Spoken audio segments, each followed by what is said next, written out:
Hello students, कैसे हैं आप सब लोग। ओके, आई होप आपने फर्स्ट जो लेक्चर था उसमें रिलेशंस के बारे में डीपली पढ़ा होगा, देखा होगा वहाँ पर, और जो बातें बताई थी वो आपको समझ में आई भी होंगी। हमने रिलेशंस के बारे में पढ़ा था कि रिलेशन होती क्या है, टाइप्स ऑफ रिलेशन के बारे में आज हमें पढ़ना है। उसी को हम लेक्चर को कंटिन्यू करेंगे। हमने डोमेन के बारे में पढ़ लिया था, रेंज के बारे में पढ़ लिया था, ठीक है। अब उस टॉपिक को अपने को आगे बढ़ाते हैं। रिलेशंस का आज का ये लास्ट लेक्चर रहेगा, अपनी रिलेशन कवर हो जाएगी आज इसी लेक्चर में। तो रिलेशन की अगर मैं बात करूं, टाइप्स ऑफ रिलेशंस पे हम चलते हैं, ठीक है। टाइप्स ऑफ रिलेशन में सबसे पहले हम पढ़ेंगे आइडेंटिटी रिलेशन के बारे में कि भाई आइडेंटिटी रिलेशन क्या होती है। आइडेंटिटी रिलेशन, ठीक है। अगर मैं इसकी डेफिनेशन की बात करूं तो डेफिनेशन क्या होगी आइडेंटिटी रिलेशन की। Relation R on a set A is said to be identity relation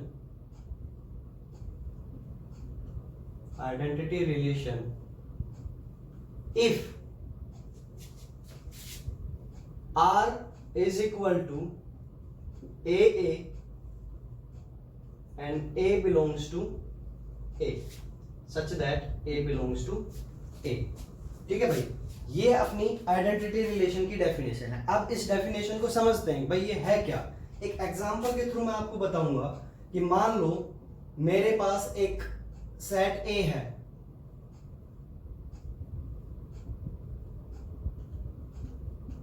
ठीक है, और अगर हमें कोई ऐसी रिलेशन मिल जाए जिसमें 1 1 2 2 3 3 ही हो, बस ऐसे रिलेशन को बोलते हैं आइडेंटिटी रिलेशन। कहने का मतलब कि जो सेट में क्या हो, एलिमेंट हो, तो रिलेशन में वही एलिमेंट आए। 1 है तो 1 के लिए 1 1, 2 है तो 2 के लिए 2 2, 3 है तो 3 3, अगर 4 होता तो 4 4, ठीक है। मतलब जितने भी एलिमेंट होंगे उनके लिए, सभी एलिमेंट के लिए डबलेट बने एक तरीके से, ठीक है, कि फर्स्ट जो फैक्टर था वो भी वही रहे और सेकंड फैक्टर है वो भी वही रहे। बात आई समझ में। तो इस तरीके की रिलेशन को बोलते हैं आइडेंटिटी रिलेशन की, जो सेट में एलिमेंट है उनके लिए ऐसी रिलेशन बनना आइडेंटिटी रिलेशन कहलाता है, ठीक है। अपनी सेकंड टाइप पर चलते हैं।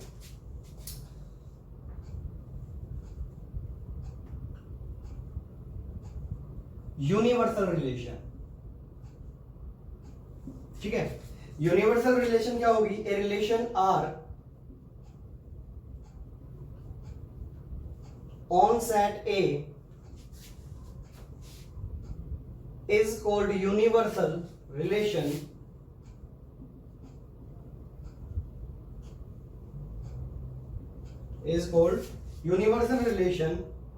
on A if R is equal to A cross A। एक तरीके से मैं कह सकता हूं कि सबसे बड़ी रिलेशन कि एक सेट A है, ठीक है, उस पर कोई रिलेशन लगनी है R। अब रिलेशन का मीनिंग मैंने बताया था कि रिलेशन होती क्या है। रिलेशन एक सबसेट होती है, किसका, जिस सेट पर वो रिलेशन लग रही है उसमें कार्टेशियन प्रोडक्ट का सबसेट होती है हमेशा रिलेशन, ठीक है। अब A पर रिलेशन लगने का मतलब रिलेशन सबसेट होगी किसका, A क्रॉस A का। फर्स्ट लेक्चर को ध्यान से सुनना, वो चीज वहां पर मैंने बताई थी। यहां पर रिलेशन ऑन सेट ए का मतलब ए क्रॉस ए का सबसेट होना। अब अगर कोई रिलेशन जितने एलिमेंट ए क्रॉस ए में है उसी के बराबर हो जाए, मतलब जो एलिमेंट ए क्रॉस ए में आए, जो ऑर्डर पेयर ए क्रॉस ए में आए, वही सारे के सारे एलिमेंट किस में बैठ जाए, रिलेशन में भी आ जाए, तो ऐसी रिलेशन को क्या बोलते हैं, यूनिवर्सल रिलेशन बोलते हैं। बात आई समझ में। जैसे कि एक सेट ए है 1 2, एक सेट बी है 4 5, ठीक है। ए क्रॉस बी की बात करूं तो मैं क्या आएगा, 1 4 1 5 2 4 2 5। ए क्रॉस बी तो यही होगा, Cartesian product of two set. और अगर कोई रिलेशन ऐसी हो उसमें भी ये सारे के सारे एलिमेंट आ जाएं, तो वो रिलेशन क्या बन गई? यूनिवर्सल रिलेशन, सबसे बड़ी रिलेशन। ठीक है, यूनिवर्सल रिलेशन बन गई। मतलब कि कार्टेशियन प्रोडक्ट में जितने एलिमेंट आ रहे हैं उसी वो के सारे एलिमेंट अगर रिलेशन में भी आ जाएं, रिलेशन होती तो सबसेट है कार्टेशियन प्रोडक्ट का, लेकिन सारे के सारे एलिमेंट ही रिलेशन में आ जाएं, ठीक है, कोई भी ना छूटे कार्टेशियन प्रोडक्ट का एलिमेंट, तो ऐसी रिलेशन को बोलते हैं यूनिवर्सल रिलेशन। बात आई समझ में? ओके, आगे चलते हैं हम।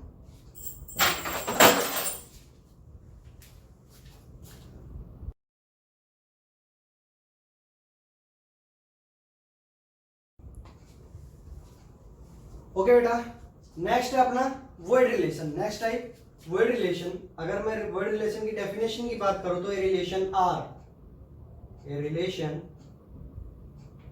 Are on a set A is called void relation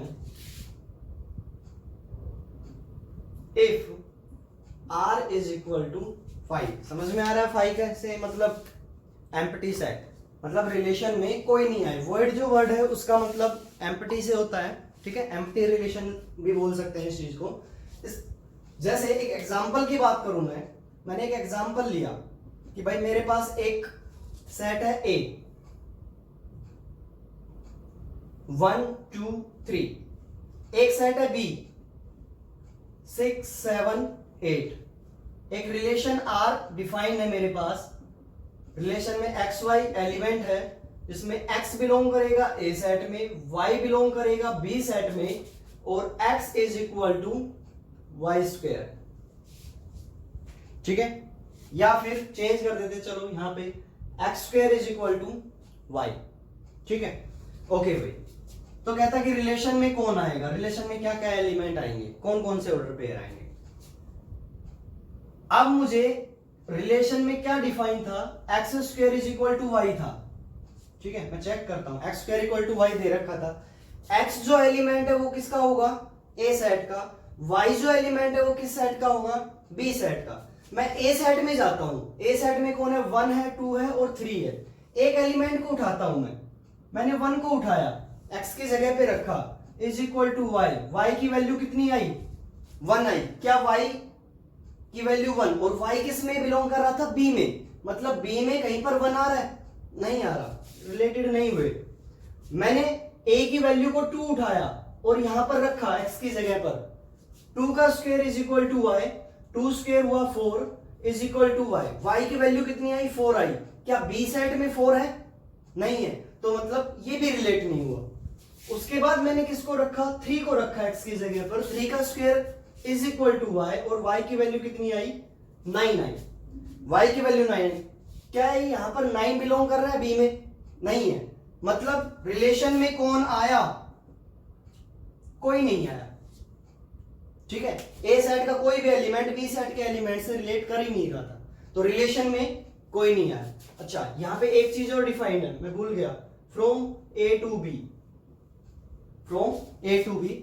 वैसे हम यहां से भी आइडिया लगा सकते हैं, एक्स वाई बिलोंग कर रहा है, एक्स वाई एलिमेंट है, एक्स किसका है, ए सेट का है, तो मतलब पहले ए सेट का आएगा, दूसरा एलिमेंट है वो बी सेट का आएगा। तो यहां से भी क्लियर हो रहा है कि ए टू बी है, ये रिलेशन है। ठीक है, तो रिलेशन में कौन आया, कोई नहीं आया। रिलेशन किसके इक्वल हुई, 5 के इक्वल हुई। ऐसे रिलेशन को बोलते हैं वर्ड रिलेशन। ठीक है, उसके बाद हम आते हैं अपने नेक्स्ट टाइप पर,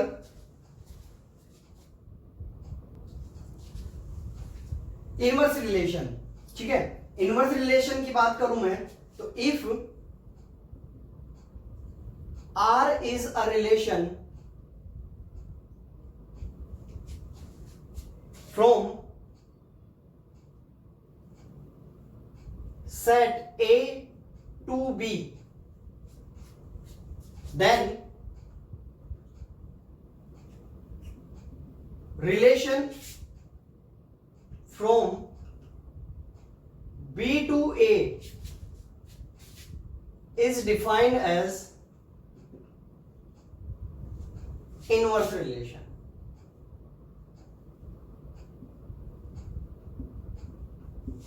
ठीक है भाई, कि अगर मेरे पास एक रिलेशन है आर, कहां से कहां तक डिफाइन है, ए सेट से B, A to B define है, समझ जाना, ए क्रॉस बी का सबसेट है, ठीक है। अब अगर कोई relation B to A define हो जाए तो वो इस रिलेशन का क्या होगी, इनवर्स होगी, आर का क्या होगी, इनवर्स होगी, and it is denoted by are inverse. Example की बात करूं मैं, तो अगर मेरे पास कोई एक रिलेशन है 1 2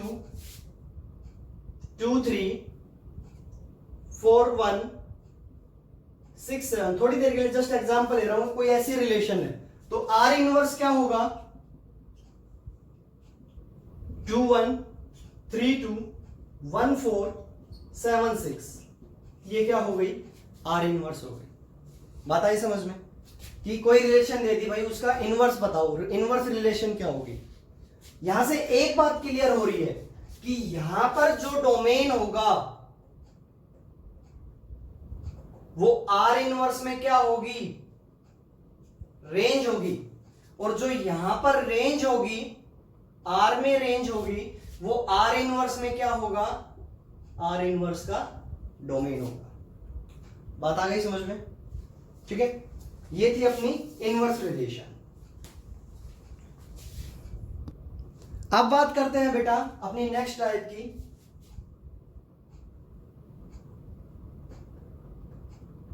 रिफ्लेक्सिव रिलेशन। आप जो टाइप पढ़ने जा रहे हैं वो इंपॉर्टेंट है, ठीक है। रिफ्लेक्सिव रिलेशन की बात करते हैं। रिफ्लेक्सिव रिलेशन का मतलब है कि ए रिलेशन आर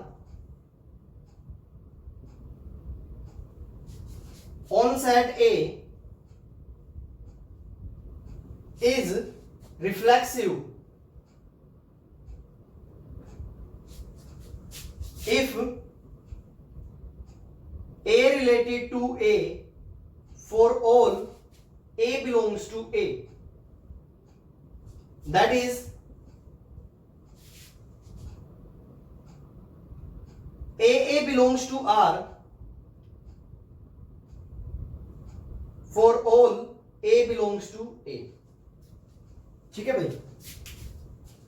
वो रिलेशन, कोई सेट A दिया हुआ है, ठीक है, ऐसी रिलेशन जिसमें ए बिलोंग करे।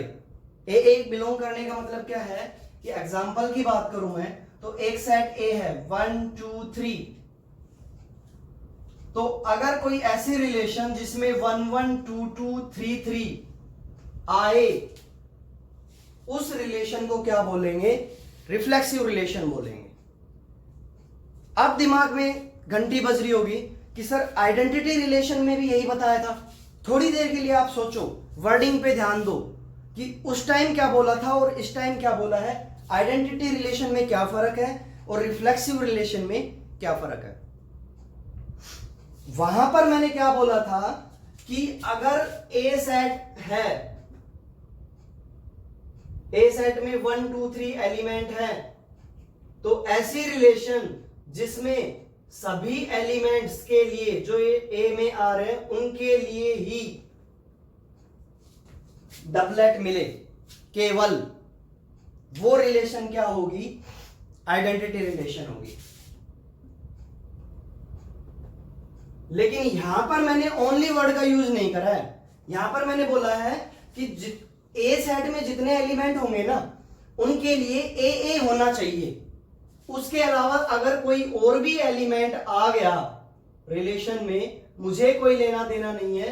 ए सेट में 1 2 3 था, तो बस मुझे इतना देखना है कि भाई आर में 1 1 है कि नहीं, आर में 2 2 है कि नहीं, आर में 3 3 है कि नहीं, बस। चाहे बाकी फिर जो है कुछ और एलिमेंट हो या ना हो, अगर एक भी डबलेट गायब, एक भी एलिमेंट के लिए ए नहीं मिला, ए से मतलब समझ गए आप कि सेट ए में अगर कोई एलिमेंट ए है तो रिलेशन में ए का होना जरूरी है। अगर सेट ए में ए बी है तो रिलेशन में ए बी भी होना जरूरी है, उसके अलावा कुछ भी हो चाहे, उससे कोई लेना देना नहीं है, लेकिन ए और बी था तो ए और बी होना चाहिए।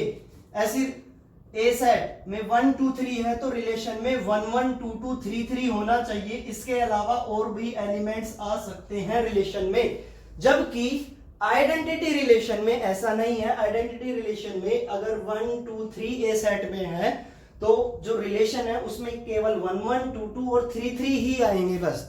इसके अलावा अगर कोई और एलिमेंट आता है तो वो आइडेंटिटी रिलेशन नहीं होगी, फिर वो बन जाएगी रिफ्लेक्सिव रिलेशन। बात आई समझ में कि यहां पर केवल 1 2 3 है तो 1 1 2 2 3 3। अगर सेट ए में 2 5 है तो रिलेशन में केवल 2 2 और 5 5 ही रहे तो वो आइडेंटिटी होगी। लेकिन यहां पर अगर ए सेट है और उसमें 2 5 है तो रिलेशन में 2 2 5 5 का होना जरूरी है, उसके अलावा और कुछ भी आ जाएगा तो मुझे कोई दिक्कत नहीं है, रिफ्लेक्सिव होगी बस ये। क्लियर बात? ओके, नेक्स्ट टाइप पे बढ़ते हैं हम। नेक्स्ट टाइप है अपनी symmetric relation.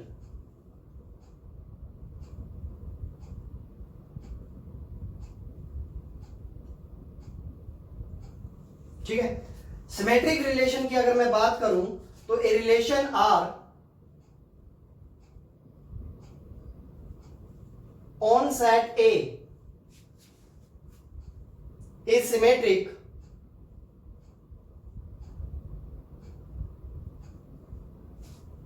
if A related to B then B also related to A। That is, मैं सीधी सीधी बात करूं तो अगर किसी रिलेशन में ए बी बिलोंग कर रहा है तो उस रिलेशन में बी ए भी बिलोंग करना चाहिए। ठीक है भाई, एग्जाम्पल की बात कर लेते हैं। ऐसी रिलेशन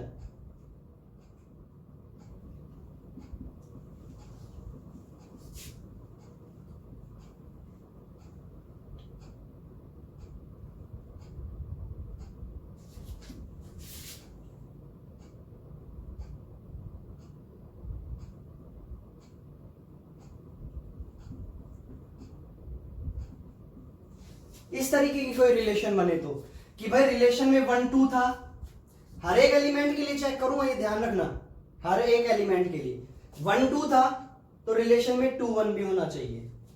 रिलेशन में 2 1 है तो 1 2 भी होना चाहिए है। 3 4 है उसके लिए 4 3 होना जरूरी है, 4 3 है तो 3 4 भी होना जरूरी है। 5 6 6 5 होना चाहिए, 6 5 है तो 5 6 भी होना चाहिए। ओके, थोड़ी देर के लिए दिमाग में आ रहा होगा कुछ ऐसा हो तो सर, कुछ ऐसा हो तो 1 2 2 1 है, ओके, 3 4 4 3 है, 5 6 6 5 कहां है? नहीं है, रिलेशन सिमेट्रिक नहीं होगी। सभी ऑर्डर पेयर के लिए अगर ऑर्डर पेयर ए बी की फॉर्म में है, थोड़ी देर के लिए मान लेते हैं ए बी है ऑर्डर पेयर, तो उस ऑर्डर पेयर के लिए बी ए मतलब उल्टा उसका होना चाहिए।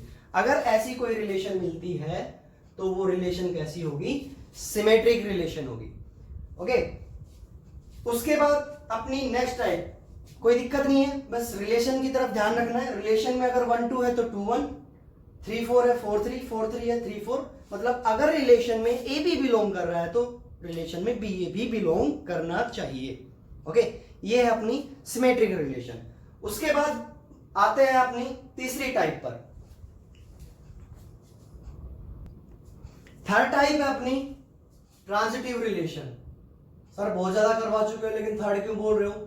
मेन की बात कर रहा हूं मैं। जब रिफ्लेक्सिव पे आया, जब बोला था कि ये इंपॉर्टेंट है, तो एक रिफ्लेक्सिव हो गई, सिमेट्रिक सेकंड, और third one is transitive relation. ठीक है, ट्रांजिटिव रिलेशन की बात करूं मैं तो A relation R on set A is transitive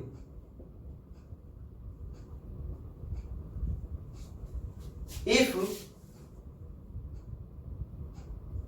A related related to B and B related to C, then A also related to C.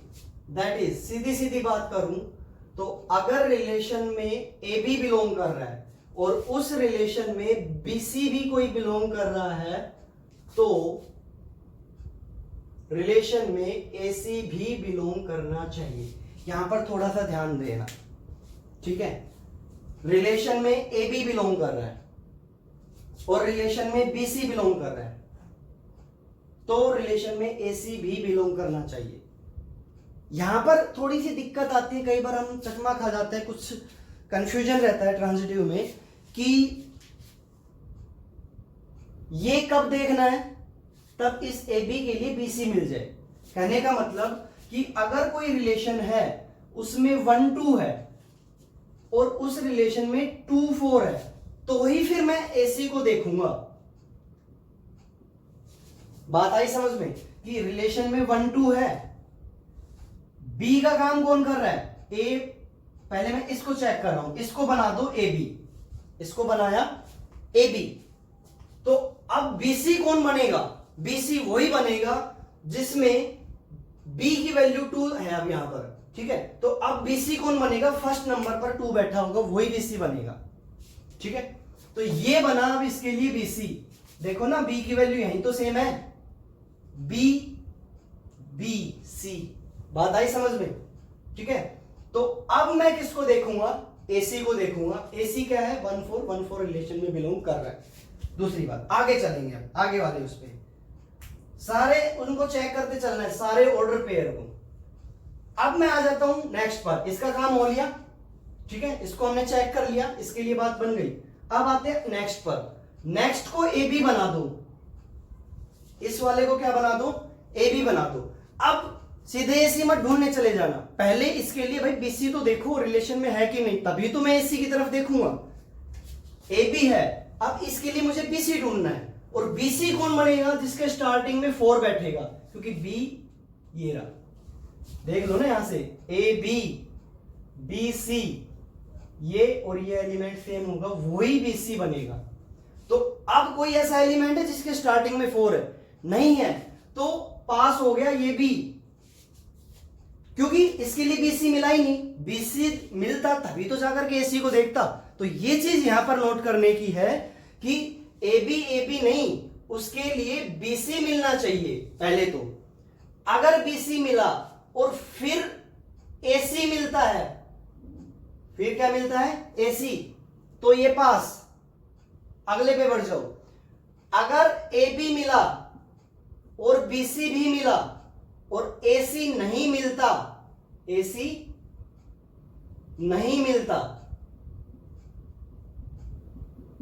तो भाई ये फेल, और वहीं पर रिलेशन ट्रांजिटिव नहीं होगी। अच्छा, ए बी मिल गया, बीसी नहीं मिला, तो बी पास। बस ये 3 चीज ध्यान रखना, ठीक है। मैं इसको थोड़ा ढंग से लिख देता हूं। ए बी के लिए बीसी मिल गया, तो मैं किसको देखूंगा, एसी को, और वो भी मिल गया, ये ऑर्डर पेयर पास हो गया। अगले पे बढ़ जाओ। अगर मुझे ए बी भी मिल गया और बीसी भी मिल गया, लेकिन एसी नहीं मिला,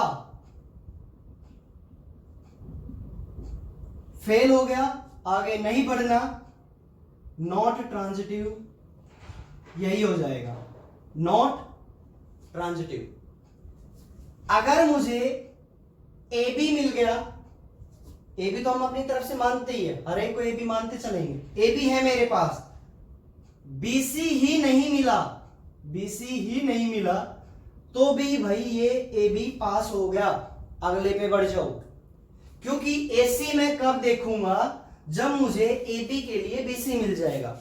अब ए बी के लिए बीसी मिल गया तो एसी को देखूंगा, और एसी मिला तो पास, एसी नहीं मिला तो नॉट ट्रांजिटिव, एसी मिल गया तो ट्रांजिटिव। एक ही एलिमेंट के लिए नहीं है, हर एक एलिमेंट के लिए चलेंगे। एक एग्जांपल और उठाते हैं ट्रांजिटिव का।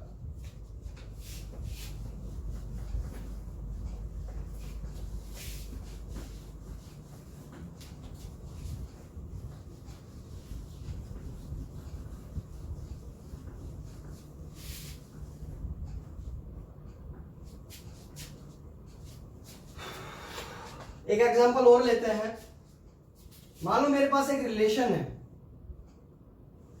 1 4 1 2 2 3 3 4 1 4 5 6। ये रिलेशन है, चेक करना है कि ट्रांजिटिव है कि नहीं है। ओके भाई, अब देखो यहां से आई थिंक कुछ बातें और क्लियर हो जाएंगी आपकी, शायद रह गई होंगी कुछ बातें। ठीक है, 1 4 है, 1 4 को मैंने क्या बनाया, ए बी बनाया भाई। 1 4 को क्या बनाया, ए बी। अब इसके लिए मैं किसको ढूंढूंगा, बीसी को ढूंढूंगा। सीधे एसी पे नहीं जाना, पहले किसको ढूंढूंगा, बीसी को।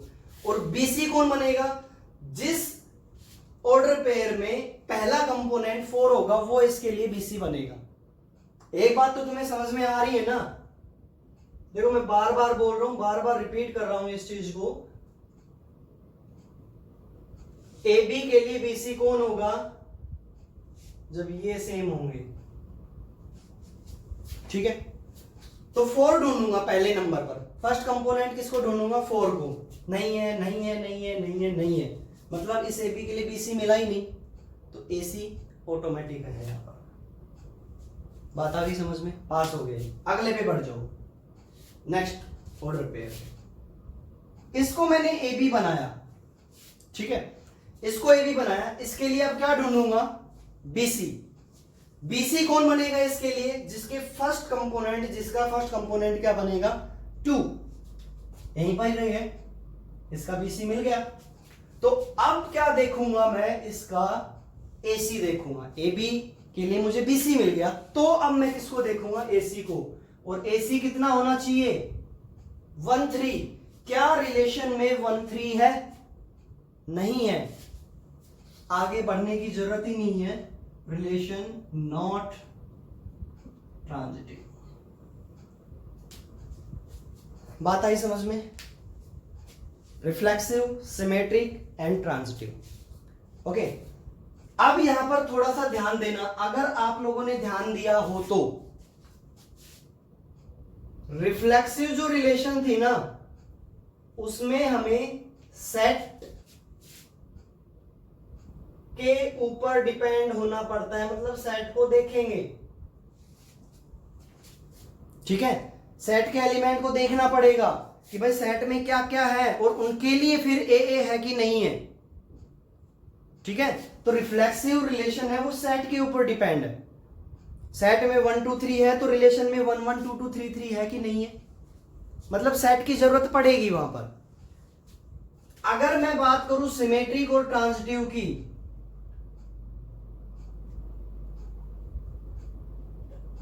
और रिलेशन मुझे बनी बनाई दे रखी है, रिलेशन नहीं बनानी। देखो रिलेशन जब बनानी है तो टोटली किस पे डिपेंड करना पड़ता है, सेट पे डिपेंड करता है। लेकिन अगर रिलेशन बनी बनाई दे रखी है मुझे, तो रिफ्लेक्सिव और ट्रांजिटिव है वो केवल जो हमें रिलेशन दे रखी है ना, उस पर डिपेंड करता है,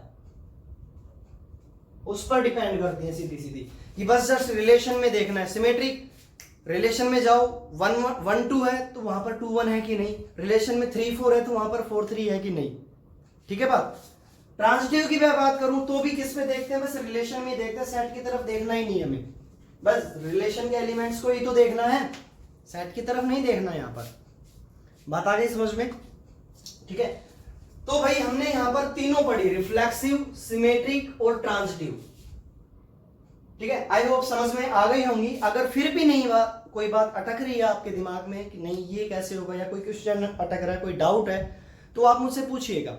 ठीक है, अब बात करते हैं कि अगर कोई रिलेशन तीनों ही हो जाए, ऐसी रिलेशन जो रिफ्लेक्सिव भी हो, जो सिमेट्रिक भी हो और जो ट्रांजिटिव भी हो, उस रिलेशन को बोलते हैं इक्विवेलेंस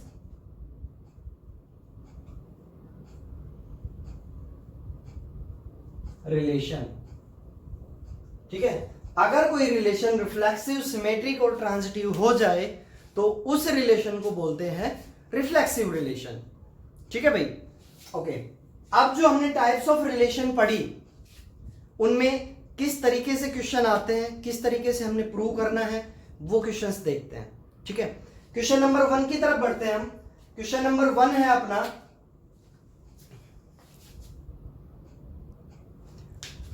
क्वेश्चन नंबर 1 करने से पहले अपना एक छोटा सा टॉपिक और छूट गया था, यहीं पर ही डिस्कस कर लेते हैं। जब हमने इक्विवेलेंस रिलेशन की बात कर ली तो एक टॉपिक और यहां पर छूटता है, इक्विवेलेंस क्लास।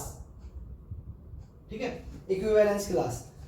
इक्विवेलेंस रिलेशन के बारे में मैंने बताया क्या, कि जो रिलेशन रिफ्लेक्सिव भी हो, सिमेट्रिक भी हो, ट्रांजिटिव भी, ऐसे रिलेशन को क्या बोलते हैं, इक्विवेलेंस रिलेशन। क्वेश्चन आएगा सीधा कि प्रूव दैट या शो दैट या verify that the relation is equivalence और नॉट। तो क्या करना है, हमें चेक करना है वो सिमेट्रिक है कि नहीं, ट्रांजिटिव है कि नहीं, रिफ्लेक्सिव है कि नहीं। अगर वो रिफ्लेक्सिव, सिमेट्रिक और ट्रांजिटिव तीनों है तो वो रिफ्लेक्सिव है। अगर इन तीनों में से कोई एक भी नहीं है तो वो रिलेशन कैसी हो जाएगी, नॉट इक्विवेलेंस रिलेशन होगी। ठीक है, अब बात करते हैं इक्विवेलेंस क्लास की।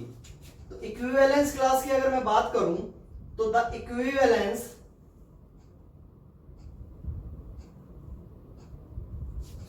Class of a is equal to a. Represent करने का तरीका तो है ये, यहां पर ए है वो कोई एलिमेंट है सेट का। ठीक है, अगर उसकी इक्विवेलेंस क्लास ऑफ ए लिख दो या ऐसे लिख दो, ये रिप्रेजेंटेशन है। ठीक है, and equivalence class of a is equal to x belongs to a, xa belongs to r। ये डेफिनेशन है इक्विवेलेंस क्लास की, कि भाई कोई सेट ए का x एलिमेंट है वो इस a से किस तरीके से रिलेट है। ठीक है, और इस a के साथ ये ऑर्डर पेयर किस में होना चाहिए, रिलेशन में होना चाहिए। ठीक है भाई, एग्जाम्पल की बात करता हूं। एग्जाम्पल से आई होप ज्यादा समझ में आया होगा, यहां पर आप थोड़ा सा कंफ्यूजन में रह रहे होंगे क्योंकि डेफिनेशन है ही कुछ ऐसी। ठीक है, लेट अ सेट ए, दूसरा मार्कर ले लेता हूं मैं। एक सेट ए है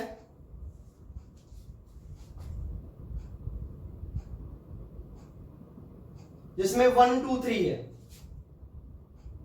element, and R is an equivalence relation। R एक equivalence relation है on set A, set A पर। ठीक है, given by, और हमें रिलेशन दे रखी है R is equal to 1 1 2 2 3 3 1 2 2 1। ठीक है, फाइंड द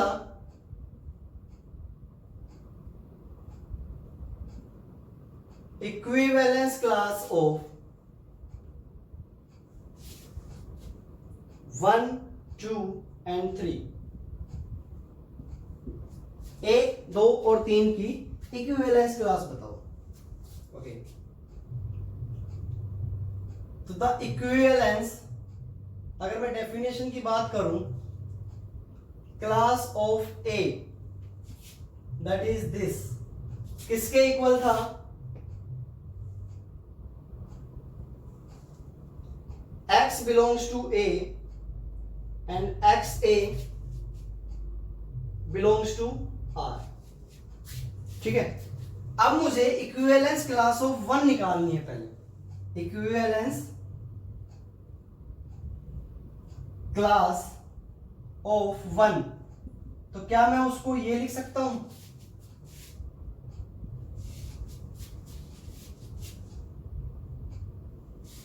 ये थी डेफिनेशन अब मुझे इक्विवेलेंस क्लास ऑफ 1 निकालना है, ठीक है। तो 1 की इक्विवेलेंस क्लास को ये लिख लिया, और अगर मैं इस 1 को डेफिनेशन में लेके जाऊं तो x belongs to a and 1a belongs to r, 1a belongs to r, ठीक है। अब क्या करना है हमें कि सॉरी गलती हुई बेटा, x1 belongs to r, a की भी जगह कौन बैठा, 1 आया।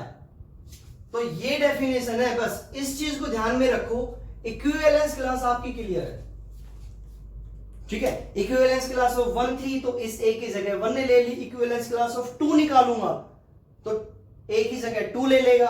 इक्विवेलेंस ऑफ क्लास 3 निकालूंगा तो a की जगह कौन ले लेगा, 3, यहां पर भी और यहां पर भी। ओके, बात आ गई समझ में।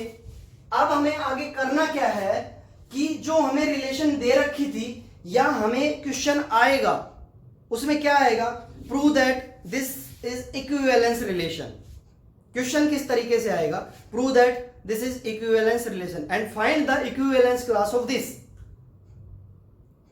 तो इक्विवेलेंस रिलेशन तक तो ठीक है, अभी क्वेश्चन भी करेंगे हम, सिमेट्रिक, ट्रांजिटिव और रिफ्लेक्सिव प्रूव करना है। अगर तीनों को अगर फॉलो करती है कोई रिलेशन तो वो इक्विवेलेंस रिलेशन आ जाती है।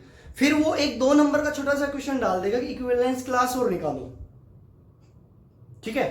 तो रिलेशन तो बनानी पड़ेगी, रिलेशन तो हमारे पास रहेगी, रिलेशन तो हम बना लेंगे क्योंकि हमने क्वेश्चन भी करे हैं फर्स्ट लेक्चर में रिलेशन के, ठीक है। 11th में भी रिलेशन बनानी सीखी है हमने। अब बात आती है कि इक्विवेलेंस क्लास, तो जो रिलेशन जो हमें गिवन है या जो हम बनाएंगे, अब जाएंगे उसमें और उसमें सेकंड एलिमेंट देखेंगे 1 कहां है। सेकंड एलिमेंट 1 को देखेंगे तो कौन कौन सा था, एक तो यहां पर सेकंड एलिमेंट 1 बैठा हुआ है और एक सेकंड एलिमेंट 1 यहां पर बैठा हुआ है, ठीक है। तो इक्विवेलेंस क्लास ऑफ 1 कितनी हुई, इसमें फर्स्ट एलिमेंट और इसका फर्स्ट एलिमेंट। बात आई कि नहीं समझ में, कि सबसे पहले क्या करना है कि हमने जो डेफिनेशन हमने इक्विवेलेंस क्लास की पढ़ी थी उसमें जिसकी भी इक्विवेलेंस क्लास निकालनी है वहां पर a की वैल्यू वो रख दो उस डेफिनेशन में।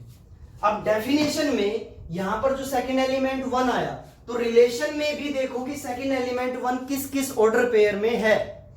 तो इस ऑर्डर पेयर में सेकंड एलिमेंट 1 था और एक इस ऑर्डर पेयर में सेकंड एलिमेंट क्या था, 1 था, ठीक है। तो जो जिस ऑर्डर में सेकंड एलिमेंट 1 था उस ऑर्डर पेयर का पहला एलिमेंट ही इक्विवेलेंस क्लास होगा 1 की, ठीक है। बात आई समझ में, थोड़ी समझ में आई होगी। इक्विवेलेंस क्लास ऑफ 2 की तरफ मुड़ते हैं। डेफिनेशन क्या थी, इक्विवेलेंस क्लास की ये थी, डेफिनेशन थी ये। इक्विवेलेंस क्लास ऑफ क्या चाहिए मुझे,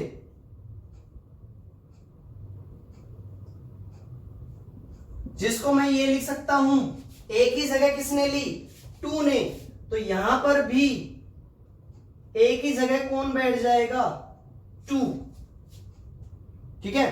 अब क्या करना है कि रिलेशन में वो एलिमेंट ढूंढो, वो ऑर्डर पेयर ढूंढो जिसके सेकंड नंबर पर 2 आए।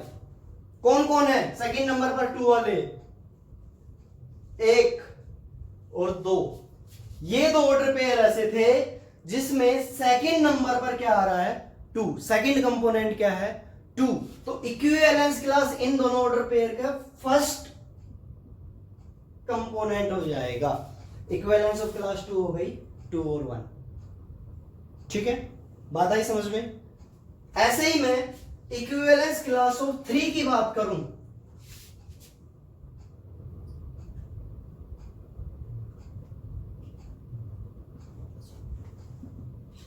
तो a की जगह किसने ले ली, 3 ने,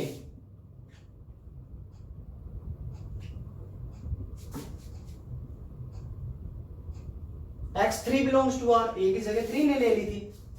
अब मुझे क्या करना है, रिलेशन में उस ऑर्डर पेयर को ढूंढना है जिसका सेकंड एलिमेंट कितना हो 3। तो सेकंड एलिमेंट 3 किसका है, इस ऑर्डर पेयर का है। ठीक है, तो इसकी इक्विवेलेंस क्लास कितनी हो गई,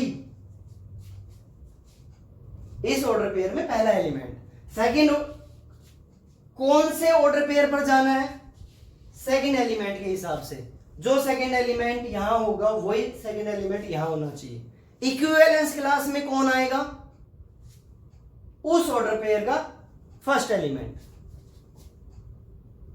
इक्विवेलेंस ऑफ क्लास 3 क्या हो गई, 3 हो गई। ठीक है, तो यहां से हमें इक्विवेलेंस क्लास के बारे में 2-3 बातें पता चली। क्या,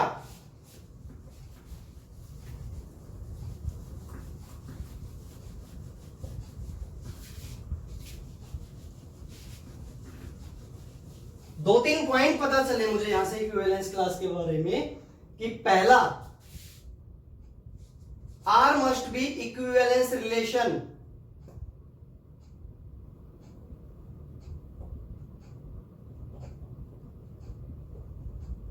जो रिलेशन है वो कैसी होनी चाहिए, इक्विवेलेंस होनी चाहिए। उसके बाद corresponding to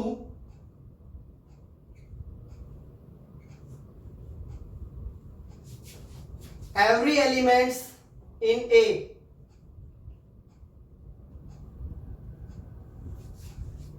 there is an equivalence class।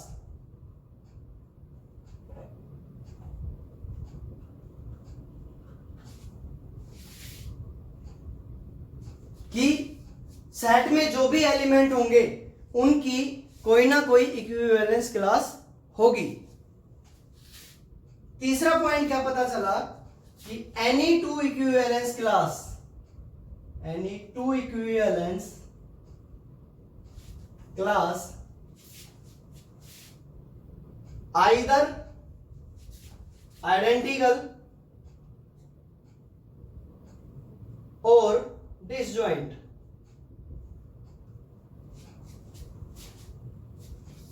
ठीक है, कि दो इक्विवेलेंस क्लास हमारे पास निकली, वो सेम भी हो सकती है और डिसजॉइंट भी हो सकती है। आइडेंटिकल मतलब एक जैसी भी हो सकती है। जैसे मैंने 1 की इक्विवेलेंस क्लास निकाली थी, 1 2 निकली थी। मैंने 2 की इक्विवेलेंस, जो पीछे वाला जो एग्जांपल दिया था हमने, 2 की इक्विवेलेंस क्लास निकली थी, वो 2 1 निकली थी। एक तरीके से देखो, दोनों क्या है, आइडेंटिकल ही तो है, एक जैसी ही तो है, सेट की फॉर्म में। सेट में तो जो पोजीशन है वो मायने ही नहीं रखती है ना, पोजीशन मायने थोड़ी ना रखती है सेट में। ठीक है, तो आइडेंटिकल हो गई। इक्विवेलेंस क्लास ऑफ 3 क्या निकली थी, यही निकली थी।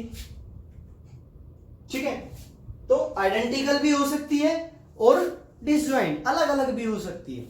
ओके, फोर्थ पॉइंट की बात करूं तो एक पॉइंट और पता चला मुझे यहां से कि the collection of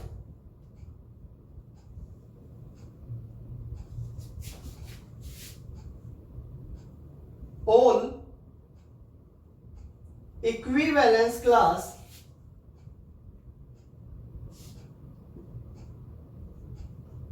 forms a partition of set A। इस बात का मतलब यह है कि जितनी भी इक्विवेलेंस क्लास जब हम निकालते हैं और उनको जब हम जोड़ते हैं तो ए सेट ही मिलता है। ठीक है, जैसे फर्स्ट एग्जांपल जो हमने किया था उसमें हमने देखा था कि ये कुछ इक्विवेलेंस क्लास निकली थी। अगर मैं इनको जोड़ दूं, इन सेट को, मतलब इनका यूनियन निकाल दूं, तो मेरे पास वही जो ए सेट शुरू में एग्जांपल में लिया था वही निकल के आएगा। ठीक है, बात आई समझ में। तो ये थी अपनी इक्विवेलेंस क्लास, कि कई बार इक्विवेलेंस रिलेशन प्रूव करने के लिए बोल देता है, या शो करने के लिए, या वेरीफाई करने के लिए बोल देता है, और एक क्वेश्चन डाल देता है कि इसकी इक्विवेलेंस क्लास निकालो। ठीक है, 1 नंबर में या 2 नंबर में वो क्वेश्चन उसी के साथ अटैच करके 6 नंबर का बना देता है उस क्वेश्चन को।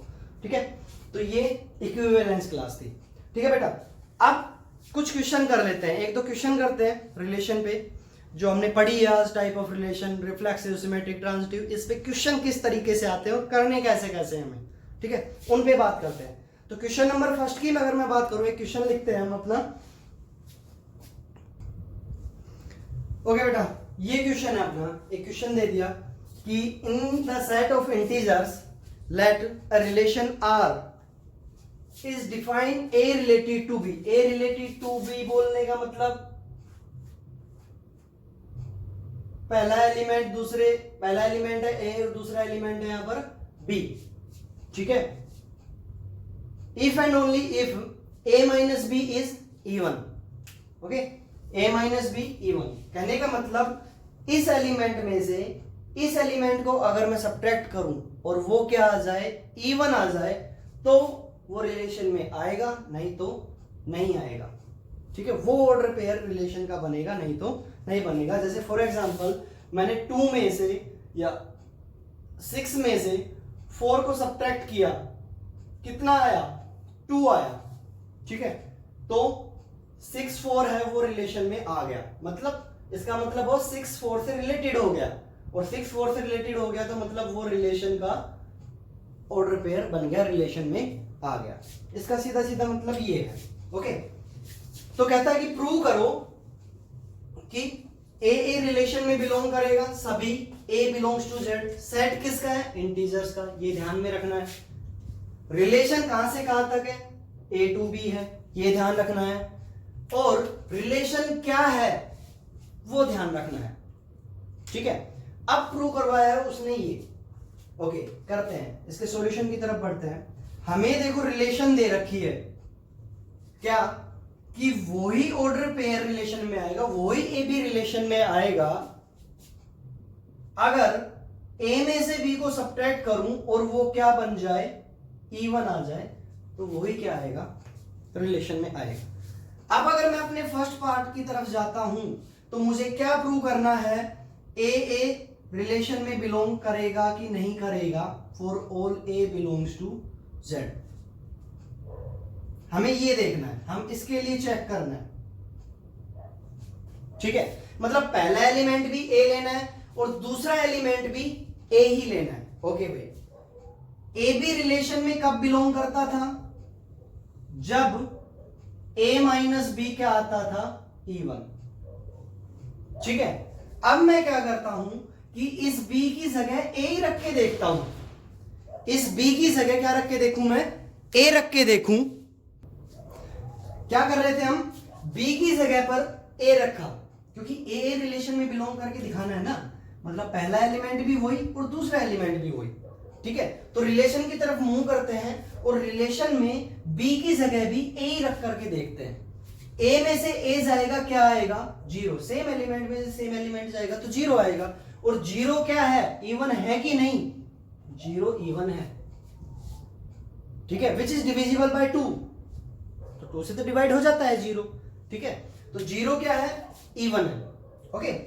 तो अब मैंने ए में से ए को सब्ट्रैक्ट किया, इवन आया, और इवन आते ही तो वो क्या बनता था, रिलेशन का ऑर्डर पेयर बनता था, तो मतलब ए रिलेशन में बिलोंग कर गया। फर्स्ट पार्ट प्रूव हो गया। सेकंड पार्ट की तरफ मूव करते हैं। सेकंड पार्ट में क्या कहता है वो, कि हमें किसके लिए चेक करना है, कि भाई ए बी रिलेशन में बिलोंग करे तो बी ए भी रिलेशन में बिलोंग करना चाहिए। आता ही समझ में, ए बी रिलेशन में बिलोंग करने का मतलब सीधा सीधा ये है कि भाई ए बी रिलेशन में बिलोंग कब करेगा, ये तो कर रहा है और ये हमें दिखाना है। ए माइनस बी का इवन होना पड़ेगा, तो रिलेशन में बिलोंग कर रहा था, तो इससे सीधा सीधा मतलब है कि ए में से बी को घटाऊंगा तो इवन आएगा, ओके। अब मैं कहता हूं कि b माइनस ए भी इवन आएगा। अगर b माइनस ए इवन आ गया तो वो रिलेशन में बिलोंग कर जाएगा b, ठीक है। एग्जांपल लेता हूं मैं, 4 माइनस 2 2 इवन है, ठीक है। क्या मैं 2 माइनस 4 करूं, कितना आया, -2। क्या -2 इवन नहीं है, -2 इवन नहीं है क्या, -2 इवन नहीं है भाई, -2 भी क्या है, इवन, क्योंकि इवन नंबर की डेफिनेशन क्या थी, नंबर डिविजिबल बाय 2।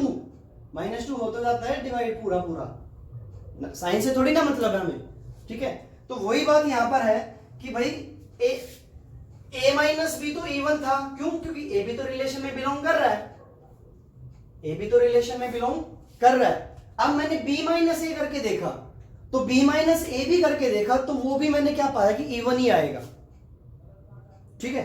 और बी माइनस ए जब इवन आ रहा है तो सीधी सी बात है भाई बी ए भी रिलेशन में बिलोंग करेगा, क्योंकि उस रूल को फॉलो कर रहा है, इसमें से इसको घटा रहा हूं तो इवन आ रहा है, ठीक है।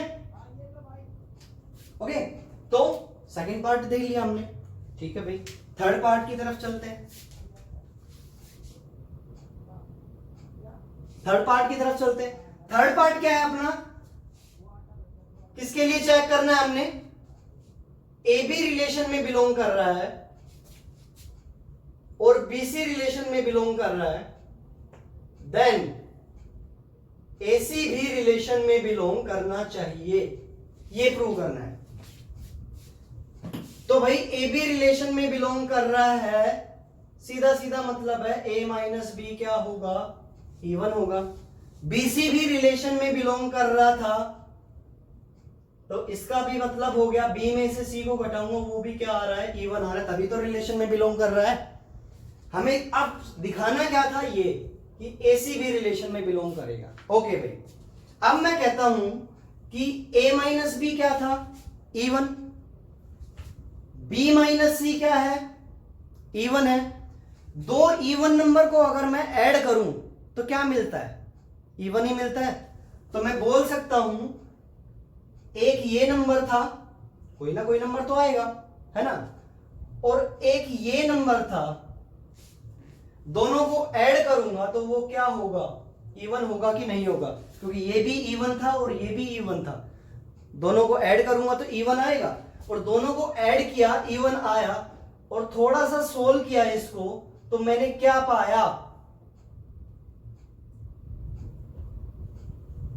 बी से बी कटा, रिजल्ट क्या आया, a minus c is even, और a माइनस सी इवन आ गया तो मैं बोल सकता हूं कि एसी रिलेशन में बिलोंग कर रहा है, प्रूव हो गया, ठीक है। तीनों पार्ट अपने प्रूव हो गए। ओके, ये था अपना 11th में तरीका पूछने का। अब एक तरीके से देखें तो कुछ ये डेफिनेशन रिफ्लेक्सिव की थी, तो मतलब ये जो रिलेशन दे रखी थी ये रिफ्लेक्सिव होगी। अगर हमसे ये प्रूव ना पूछ करके वो कहता कि prove that it is symmetric, sorry prove that it is reflexive, ये भी तो पूछ सकता था वो, तो रिफ्लेक्सिव हो गई। कुछ ऐसे स्टेटमेंट हमने सिमेट्रिक रिलेशन की पढ़ी थी, तो वो ये ना पूछ करके वो ये भी पूछ सकता था कि prove that it is symmetric, prove कर दिया, सिमेट्रिक हो गई। और ये थी वो ट्रांजिटिव की, और ये भी प्रूव हो गई, तो रिलेशन रिफ्लेक्सिव भी हुई, रिलेशन सिमेट्रिक भी हुई, रिलेशन ट्रांजिटिव भी हुई। तो और ये तीनों चीज भी ना पूछ करके क्वेश्चन क्या पूछे था लास्ट में, बस just show that this relation is equivalence relation. तो एक क्वेश्चन को तीन तरीके से पूछ सकता है वो, एक तरीका, दूसरा रिफ्लेक्सिव, सिमेट्रिक और ट्रांजिटिव प्रूव करो, तीसरा show that this relation is equivalence relation, या check whether this relation is equivalence relation. तीनों ही तरीके के क्वेश्चन में एक ही काम करना पड़ेगा। तो रिफ्लेक्सिव हुई, सिमेट्रिक हुई, ट्रांजिटिव हुई, और रिफ्लेक्सिव हो गई, सिमेट्रिक हो गई और ट्रांजिटिव हो गई, तो ये रिलेशन कैसी हुई, इक्विवेलेंस रिलेशन हो गई। बात आ गई समझ में, ठीक है। एक और क्वेश्चन देखते हैं।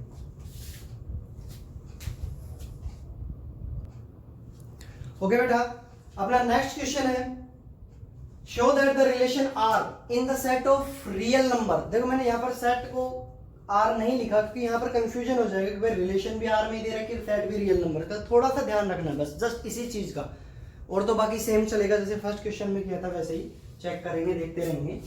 डिफाइंड एज ए रिलेशन, ये आर रिलेशन डिफाइन कर रखी है कि वही ऑर्डर पेयर रिलेशन में आएगा जो इस रूल को फॉलो करेगा। मतलब पहले वाला जो कंपोनेंट है वो छोटा या इक्वल होना चाहिए बड़े वाले कंपोनेंट के स्क्वायर के इक्वल, तो ही वो रिलेशन में आएगा। Is neither reflexive not symmetric not transitive, कि वो ना तो रिफ्लेक्सिव होगी ना सिमेट्रिक होगी ना ट्रांजिटिव होगी, ये हमें शो करना है। ओके, तो बात करते हैं फर्स्ट पार्ट पर चलते हैं हम। हमें देखो रिलेशन क्या दे रखी थी, a b such that a less than equal to B square, ये हमें रिलेशन दे रखी थी, ठीक है। अब रिफ्लेक्सिव की डेफिनेशन दिमाग में है कि भाई अगर ए रिलेशन में बिलोंग करना चाहिए सभी ए के लिए, ठीक है। ए रिलेशन में आना चाहिए, मतलब पहला एलिमेंट और दूसरा एलिमेंट सेम होना चाहिए। ओके, मैं क्या करता हूं कि बी की जगह ए रख करके देखता हूं। जब भी रिफ्लेक्सिव प्रूव करना हो ए बी या एक्स वाई की फॉर्म में तो वाई की जगह एक्स रखो, ए बी की फॉर्म में है तो बी की जगह ए रख करके देखो, ठीक है। मैंने क्या किया कि रिलेशन के according a is less than equal to B square था, बी की जगह पर मैंने ए रख करके देखा। ए बी रिलेशन में कब बिलोंग कर रहा था, जब A less than equal to B square था। मैंने क्या किया कि बी की जगह पर ए रख करके देखा, बी की जगह पर क्या रख करके देखा, ए रख करके देखा, तो A is less than equal to A square, A is less than equal to A square. क्या ये बात सही है? A less than equal to A square, check करो ये बात सही है कि नहीं। हाँ भाई करा चेक। हाँ सर सही तो बात है कि कोई भी नंबर उसके स्क्वायर से तो छोटा ही होगा, लेकिन मैं कहता हूं कि विच इज नॉट ट्रू, ये बात सही नहीं है। अगर मैं कहूं कि 1/2 लेस देन इक्वल टू 1/2 का स्क्वायर, क्या ये बात सही है? गलत बात है भाई। 1/2 कभी भी 1/4 से छोटा हो ही नहीं, 1/2 बड़ा है, 1/4 छोटा है, ठीक है। अब सर ये 1/2 तो नहीं लेना था भाई, लेना था क्योंकि सेट किसका है, रियल नंबर्स का। सेट किसका है, रियल नंबर्स का है। ओके, और दूसरा एग्जांपल आपके सामने पेश करता हूं, √3 लेस देन, अरे ये तो छोटा ही है, ये तो छोटा ही है, सॉरी फ्रैक्शंस में लो ना, 1/3 √ कह रहा हूं मैं, 1/3 लेस देन इक्वल टू 1/3 का स्क्वायर। 1/3 छोटा है 1/9 से, गलत गलत। रियल नंबर्स की बात हो रही है, बात होती नेचुरल नंबर की तो सही होता, बात होती अपने इनकी इंटीजर्स की तो सही मान सकते थे हम, ठीक है। होल नंबर की बात होती मान लेते सही, लेकिन यहां पर रियल नंबर की बात हो रही, तो ये आपके सामने एग्जांपल है, तो सभी रियल नंबर के साथ तो ये बात नहीं होगी, नहीं होगी ना। तो ए रियल नंबर्स के लिए ये चीज क्या है, ट्रू नहीं है। सभी रियल नंबर के लिए तो है, लेकिन सभी रियल नंबर्स के लिए ट्रू नहीं है। तो ए रिलेशन में बिलोंग करा या नहीं करा। For all a belongs to R, R मतलब रियल नंबर, थोड़ा मैं इसको डार्क लिखूंगा, रियल नंबर का सेट, ठीक है, इससे समझ जाना ये सेट की बात हो रही। और इस आर का मतलब जो हल्का आर लिखा है इसका मतलब है रिलेशन। तो ए रिलेशन में बिलोंग नहीं करेगा, और ए जब रिलेशन में बिलोंग नहीं करेगा तो दस जो आर रिलेशन थी इज नॉट रिफ्लेक्सिव। बात आ गई समझ में? ओके, अब हमें क्या करना था, सिमेट्रिक के लिए चेक करना था, ठीक है। तो हमें रिलेशन क्या दी हुई है, a b such that a less than equal to B square, ठीक है। ए बी रिलेशन में बिलोंग कर रहा है, ए बी ऑर्डर पे रिलेशन में बिलोंग कर रहा है क्योंकि ए छोटा है बी स्क्वायर से, ठीक है। क्या b छोटा होगा a स्क्वायर से? क्या b छोटा होगा a स्क्वायर से? एग्जांपल लेके देख लेते हैं। 1 छोटा है 3 के स्क्वायर से। ओके, सही बात भाई, 1 और 3 का स्क्वायर है 9, 1 छोटा है 9 से। क्या 3 छोटा होगा 1 के स्क्वायर से? 1 का स्क्वायर तो कितना आता है? 1 ही आता है, तो 3 लेस देन 1, गलत बात। तो मतलब ये बात भी सभी रियल नंबर्स के लिए सही नहीं हुई, विच इज नॉट ट्रू। ये भी सही नहीं है, और ये सही नहीं है तो बी ए रिलेशन में बिलोंग नहीं करेगा, और बी ए रिलेशन में बिलोंग नहीं कर रहा तो वो सिमेट्रिक नहीं होगी। क्यों? क्योंकि सिमेट्रिक की कहानी क्या थी कि अगर ए बी रिलेशन में बिलोंग कर रहा है तो बी ए भी रिलेशन में बिलोंग करेगा। ठीक है, तो मैं बोल सकता हूं thus R is not symmetric. ठीक है, अपने तीसरे पॉइंट की तरफ चलते हैं, ट्रांजिटिव रिलेशन की ये चेक करते हैं। ठीक है, ट्रांजिटिव रिलेशन की मैं बात करूं तो रिलेशन क्या थी मेरी? A b such that a less than equal to B square. कहने का मतलब कि ए बी, मैं मान लेता हूं कि लेट ए बी रिलेशन में बिलोंग कर रहा है, ए बी रिलेशन में बिलोंग कर रहा है, तो यहां से सीधी सीधी बात होगी कि A less than equal to B square होगा। ओके, मैंने ये और लेट कर लिया कि इस ए बी के लिए कोई बीसी भी रिलेशन में बिलोंग कर रहा है, और बीसी का रिलेशन में बिलोंग करने का मतलब b less than c square. B c relation में बिलोंग कर रहा है तो मतलब ये किसके बराबर होगा? इसके स्क्वायर के बराबर। रिलेशन कुछ ऐसी थी कि ए बी रिलेशन में बिलोंग कर रहा है तो मतलब छोटे वाला छोटा या बराबर होगा किसके? इसके स्क्वायर से। तो बीसी रिलेशन में बिलोंग मैंने माना है कि भाई एक बीसी है वो भी रिलेशन में बिलोंग कर रहा है, तो b less than equal to होगा सी स्क्वायर के। ओके, क्या इन दो बातों से हम कंक्लूजन निकाल सकते हैं कि A less than equal to C square होगा? कोई जरूरी नहीं है, ऐसा कोई जरूरी नहीं है कि भाई ए छोटा है बी स्क्वायर से, बी छोटा है सी स्क्वायर से, तो ए छोटा होगा सी स्क्वायर से।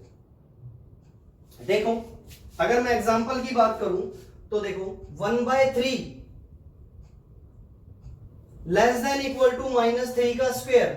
बात सही है, 1/3 तो 1/3 है, -3 का स्क्वायर कितना आएगा? 9 आएगा। माइनस का स्क्वायर प्लस और 3 का स्क्वायर 9, मतलब 1/3 छोटा होगा 9 से। साथ के साथ लिख कर भी चलता हूं इसका स्क्वायर। एक बात ओके, अब मैं कहता हूं -3 लेस देन इक्वल टू 1/2 का स्क्वायर।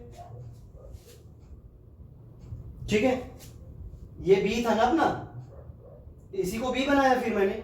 -3 छोटा होगा 1/2 का स्क्वायर, कितना आया? 1/4 से। अब कंक्लूजन निकालो, ये था ए बी, ये था बी सी। क्या 1/3 1/4 से छोटा है? नहीं है ना, 1/3 तो बड़ा है यहां पर 1/4 से। कहने का मतलब ए छोटा था बी के स्क्वायर से और बी छोटा था सी के स्क्वायर से, लेकिन ए छोटा नहीं आया सी के स्क्वायर से, ए तो बड़ा आया। आपके सामने एग्जांपल है, ठीक है। तो मैं लिख सकता हूं यहां पर एग्जांपल, देख सकते हो, ठीक है। तो यहां पर मैं बोल दूं विच इज नॉट ट्रू, जरूरी नहीं है, और ये ट्रू नहीं है तो एसी रिलेशन में बिलोंग नहीं करेगा, और एसी रिलेशन में बिलोंग नहीं करेगा तो R is not transitive. Relation क्या नहीं होगी? ट्रांजिटिव नहीं होगी। क्यों? क्योंकि ट्रांजिटिव रिलेशन के लिए ए बी और बीसी रिलेशन में बिलोंग करे तो एसी भी रिलेशन में बिलोंग करना चाहिए, लेकिन यहां पर नहीं कर रहा, तो रिलेशन ट्रांजिटिव नहीं होगी, ठीक है।